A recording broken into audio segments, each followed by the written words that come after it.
अस्सलाम वालेकुम दोस्तों, मैं मोहम्मद अम्मार और उम्मीद करता हूं कि आप सब खैरियत से होंगे। और आज इस वीडियो में हम कुछ ऐसे एमसीक्यूज़ डिस्कस करेंगे जो कि पीपीएससी लेक्चरशिप ज़ूलॉजी के पास्ट पेपर्स में आ चुके हैं। इन एमसीक्यूज़ को डिस्कस करना इसलिए ज़रूरी है क्योंकि ख़ास तौर पे वो लोग जो कि पीपीएससी का एग्ज़ाम देना चाहते हैं उनको ये पता चल जाएगा कि एग्ज़ाम में किस तरह के एमसीक्यूज़ आते हैं और कहाँ से आते हैं, और जब एग्ज़ामिनर एमसीक्यूज़ बना रहा होता है तो उसके माइंड में किस तरह के क्वेश्चंस आते हैं।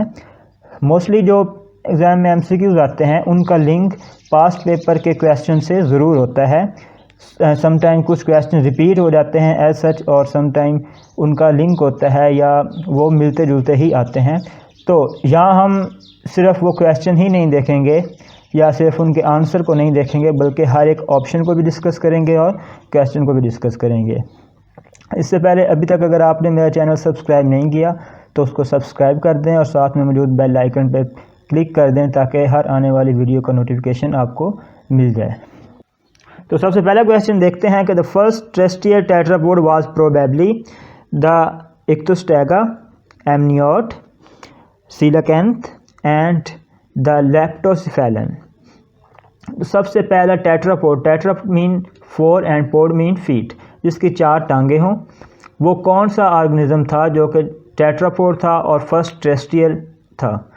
यानी कि एवोल्यूशन के बाद फिशेस से, जैसा कि हम जानते हैं, एम्फीबियन इवॉल्व हुए, तो कौन सा ऐसा ऑर्गेनिज्म था जो कि पानी से निकलकर ज़मीन पर आया।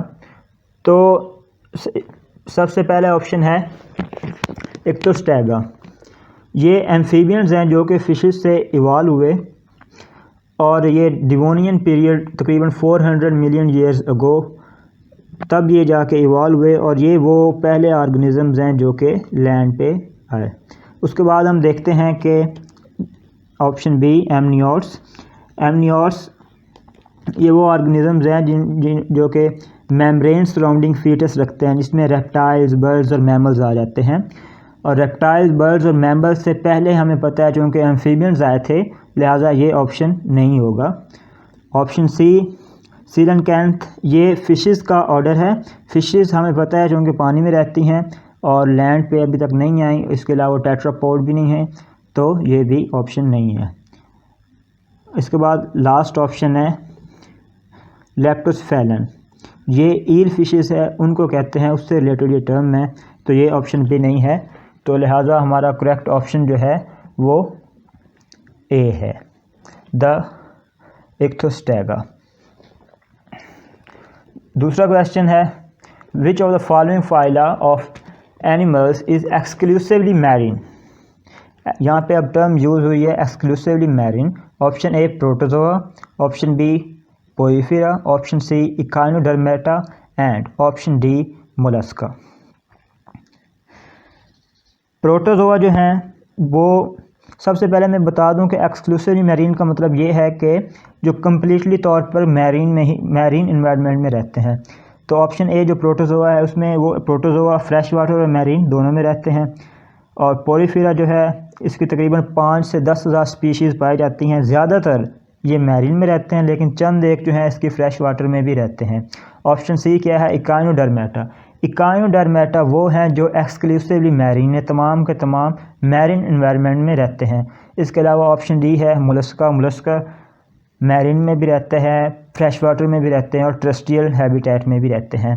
तो हमारे पास ज़्यादा सूटेबल और करेक्ट आंसर जो है वो है सी, इकाइनोडर्मेटा।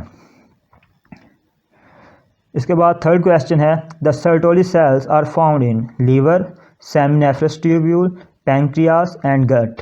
तो ये बिल्कुल सिंपल क्वेश्चन है, हमें पता है ये टेस्टिस में होते हैं, और वो है बीटा ऑप्शन जो है इसका करेक्ट है, सेमिनिफरस ट्यूब्यूल्स। क्वेश्चन 4 है the sum total of the population of the same kind of organism constitute community, colony, genus और species. Same kind of organisms of the population, हमें पता है स्पीशीज़ ही होती है, और ये भी एक सिंपल क्वेश्चन ही है। So the correct answer is D, species. Question 5 है a molluscan shell is made up of 3 layers arrange from outside to the inside. Outside से इनसाइड में कौन सी अरेंजमेंट है जिनमें वो मोलस्क की लेयर अरेंज्ड है। तो ऑप्शन ए है हमारे पास periostracum, prismatic layer and nacreous layer, यानी कि आउटवर्ड से इनवर्ड। ऑप्शन बी है mantle layer, prismatic layer and periostracum. Option C nacreous layer, periostracum और मेंटल लेयर, जबकि option D none of these. इससे पहले कि हम आंसर को डिस्कस करें, मैं आपको डायग्राम दिखाना चाहूँगा। इसमें आप देख सकते हैं कि ये मोलस्क शेल है और इसमें जो है सबसे आउटर जो है वो पेरियोस्ट्रेकम है, फिर उसके बाद प्रिस्मैटिक लेयर, फिर नेक्रियस लेयर। तो इसमें हम देखते हैं जो ऑप्शन ए है हमारे पास, इसकी अरेंजमेंट ऐसी ही है जैसे कि हमने देखा। तो करेक्ट आंसर हमारे पास है option A, periostracum, prismatic layer and nacreous layer. ये आउटर लेयर से इनर लेयर ये अरेंजमेंट होती है मोलस्क शेल में। नेक्स्ट क्वेश्चन है हमारे पास, testosterone is secreted by Sertoli cells, Leydig cells, spermatocytes and histiocytes. सबसे पहले ऑप्शन ए को हम देखते हैं कि सर्टोली सेल्स। सर्टोली सेल्स का जो काम होता है वो नरिशमेंट होता है, स्पर्म को नरिशमेंट करना। लेकिन हमने देखना है कि टेस्टोस्टेरोन कौन सेक्रेट करता है। ऑप्शन बी है लेडिग सेल्स। लेडिग सेल जो होते हैं ये सेमिनेफ्रस ट्यूब्यूल्स के एडजेसेंट उसके साथ ही पाए जाते हैं और ये जो है टेस्टोस्टेरोन सेक्रेट करते हैं। ऑप्शन सी है हमारे पास स्पर्मेटोसाइट्स। स्पर्मेटोसाइट्स हमारे पास हमें पता है कि वो सेल्स होते हैं जो कि स्पर्मेटोजोआ फॉर्मेशन की सेकंड स्टेज में प्रोड्यूस होते हैं, जिन्हें हम प्राइमरी स्पर्मेटोसाइट, सेकेंडरी स्पर्मेटोसाइट्स कहते हैं। तो ये भी ऑप्शन नहीं होगा। And option D histiocytes. Histiocytes जो हैं वो इम्यून सिस्टम के सेल्स होते हैं और इनका ताल्लुक इम्यूनिटी से है, इनका ताल्लुक टेस्टोस्टेरोन से नहीं है। तो correct answer is B, Leydig cells. And the next question is, the animals of colder countries having smaller ears, short tails and limbs to avoid more loss of heat is the theme of option A, Allen's law, option B, Dollo's law, option C, Gauss law and option D, Cobb's law. तो ये जो statement है ये बिल्कुल exact है एलेंस law की। एलेंस law इस statement को ही डिफ़ाइन करता है। इसके अलावा हम देखते हैं कि डॉलोज लॉ और बाकी दूसरे लॉ क्या कहते हैं। डॉलोज लॉ के मुताबिक, डॉलोज लॉ जो है वो इरिवर्सिबिलिटी का लॉ है। उसके मुताबिक ऑर्गेनिज्म में जब चेंजेस आती हैं तो वो अपनी फॉर्मर कंडीशन में दोबारा रिटर्न नहीं हो सकता। इरिवर्सिबिलिटी लॉ इसे कहते हैं। तो इसका ताल्लुक भी इससे नहीं है। तो इसके अलावा गॉस लॉ जो है उसके मुताबिक ये स्पीशीज़ के दरमियान जो कंपटीशन होता है, लिमिटेड सोर्सेज जब हों तो ये उस चीज़ को एक्सप्लेन करता है। और कॉब्स लॉ जो है ये एवोल्यूशन के बारे में है। Evolution trend to increase body size over geological time. जब जियोलॉजिकल टाइम बढ़ता है तो उसके साथ साथ बॉडी का साइज़ भी इंक्रीज़ होता है। तो हमारे पास जो मोस्ट सुटेबल ऑप्शन है वो एलेंस लॉ है और ऑप्शन ए। नेक्स्ट क्वेश्चन है हमारे पास, the approximately how many species of fish are known. Option A 28,000, option B 10,000, option C 15,000 and option D 60,000।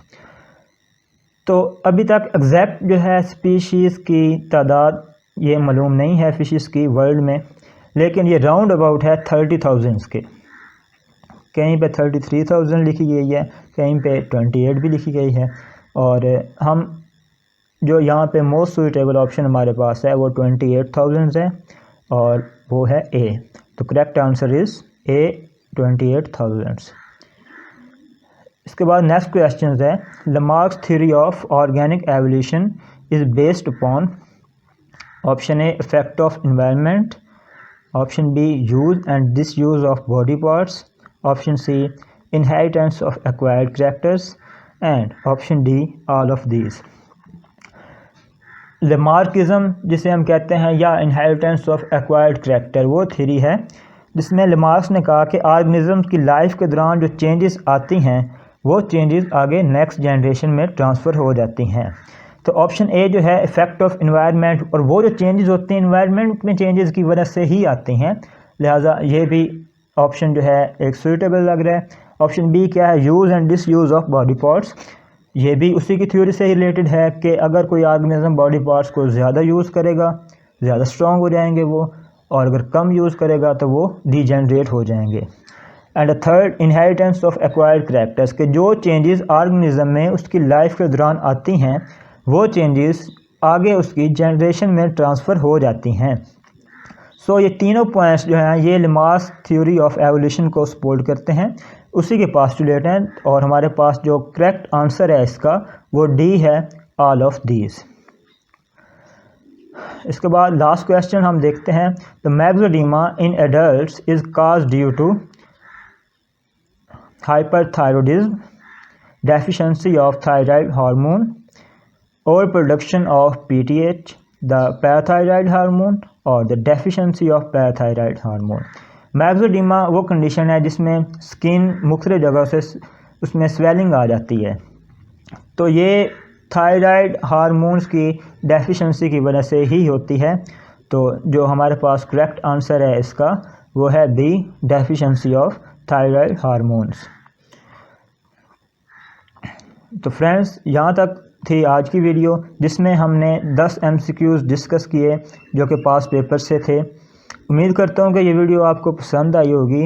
इसी तरह हम हर वीडियो में 10-10 MCQs देखेंगे और उनको हर एक ऑप्शन को, हर एक क्वेश्चन को डिटेल से डिस्कस करेंगे। इसके बाद आपको ये समझ आ जाएगी कि ये क्वेश्चन कहाँ से आते हैं और किस तरह आते हैं। उसी के मुताबिक फिर आप जब स्टडी करने बैठेंगे तो आपको इस चीज़ का बड़ा फ़ायदा होगा।